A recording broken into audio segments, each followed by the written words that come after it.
En el primer apartado de este tema, de distribuciones de probabilidad, vamos a estudiar la distribución binomial de variable discreta. Pero antes de pasar a definir la distribución binomial, vamos a ver a qué se llama función de probabilidad. Una función de probabilidad es una función a la que a cada valor de una variable aleatoria le asigna su probabilidad. Por ejemplo, si tenemos la variable aleatoria lanzar un dado, significa que a cada valor que se puede obtener al lanzar un dado se le asigna una probabilidad. Definido esto, vamos a ver la distribución binomial. Y nos dice que es una distribución de variable discreta. ¿Qué significa eso? Que la variable aleatoria va a tomar valores discretos. Por ejemplo, al lanzar un dado, se obtiene un 1, un 2, un 3, un 4, un 5 o un 6. Son variables discretas, no podemos obtener un 1 con 5. Entonces, cuando tenemos una serie de variables, una variable aleatoria que tiene una serie de valores con saltos, se dice que es una variable aleatoria discreta. Bien, una vez definida la función de probabilidad y qué significa variable aleatoria discreta, vamos a ver qué es una distribución binomial. Una distribución binomial se asigna a un experimento que cumpla estas tres cosas. La primera, cuando tiene lugar el experimento, solo pueden tener dos posibles resultados. A uno se le llama éxito y a otro se le llama fracaso. Por ejemplo, al lanzar una moneda, solo se puede obtener cara o cruz. Por lo tanto, son solo dos resultados.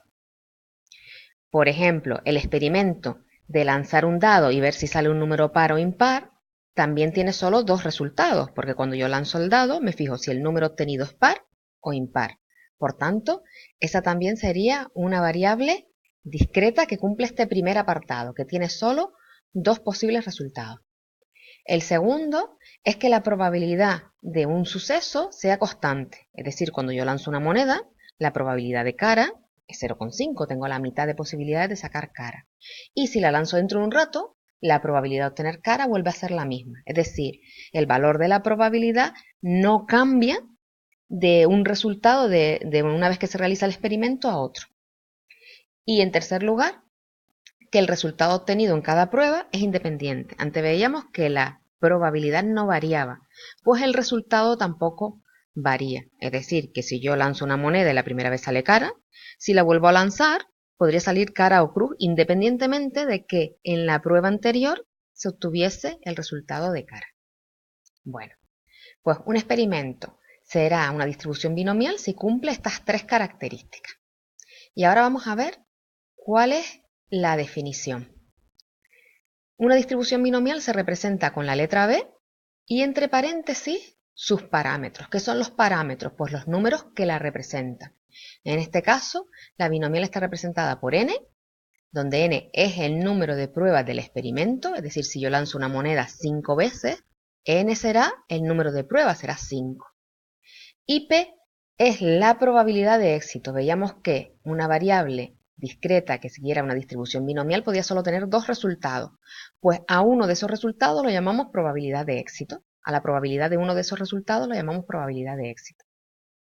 Y K es el número de éxitos que se quiere conseguir. Por ejemplo, lanzamos una moneda 10 veces y yo quiero calcular la probabilidad de obtener éxito, es decir, de obtener cara, 5 veces.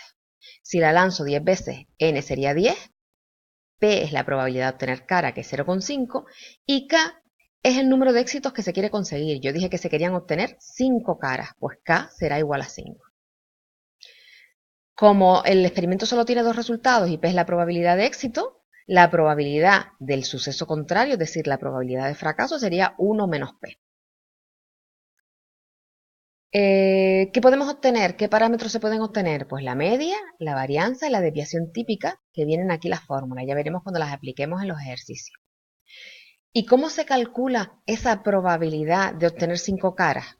Veíamos que era lanzar una moneda 10 veces y yo quería calcular la probabilidad de obtener 5 caras, es decir, la probabilidad de que la variable esa binomial sea igual a 5.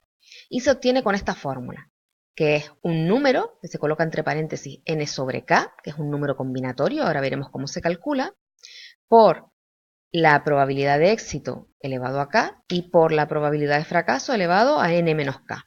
Si el experimento se realiza 10 veces y yo quiero saber cuántas veces sale cara, la K es 5, pues n menos K será el resto. De 5 a 10, en este caso sería 5 también. Lo veremos después con un ejemplo. Y aquí tenemos cómo se calcula un factorial y cómo se calcula ese número combinatorio. ¿Vale? Aquí para calcular el número combinatorio aparece esta fórmula, pero creo que mejor lo vemos con un ejemplo para que resulte más sencillo.